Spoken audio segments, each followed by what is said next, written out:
दोस्तों, इस बार भी मैंने प्रधानमंत्री श्री नरेंद्र मोदी का करीब 1.25 घंटे का भाषण पूरा सुना।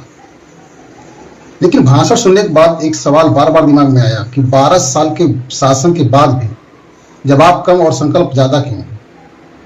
पूरे भाषण में आत्मनिर्भर भारत, विकसित भारत, स्टार्टअप, नवाचार, शक्ति, सामर्थ्य, संकल्प जैसे शब्द गूंजते रहे।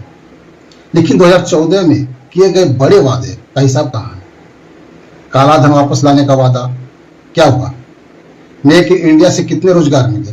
नमामि गंगे का कितना काम पूरा हुआ?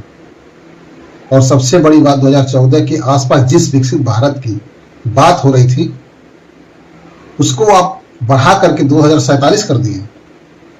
यानी सवाल सीधा है, 12 साल में क्या बदला और अगले 21 साल में क्या बदलने वाला है? प्रधानमंत्री ने आत्मनिर्भर भारत की बात खूब की, लेकिन आंकड़ों पर नजर डालिए। चीन से भारत का आयात करीब 58 अरब डॉलर से बढ़कर 2025 में अब 149 अरब डॉलर तक पहुंच गया है। ये सवाल तो पूछना जरूरी है, आत्मनिर्भर भारत का दावा और बढ़ता आयात दोनों साथ कैसे हो सकता है? यूरिया पर भी प्रधानमंत्री ने बड़ी बात कही कि महंगी यूरिया किसानों की सस्ती कीमत पर दी जा रही है। लेकिन अगर हम आत्मनिर्भर हैं तो यूरिया के लिए विदेश पर निर्भरता क्यों है? और किसान सिर्फ भाषण नहीं चाहता, वह चाहता कि फसल की सही कीमत, कम लागत और सम्मानजनक आय मिले। युवा पूछ रहा है कि रोजगार कहाँ है? मजदूर पूछ रहा है महंगाई से राहत कब मिलेगी?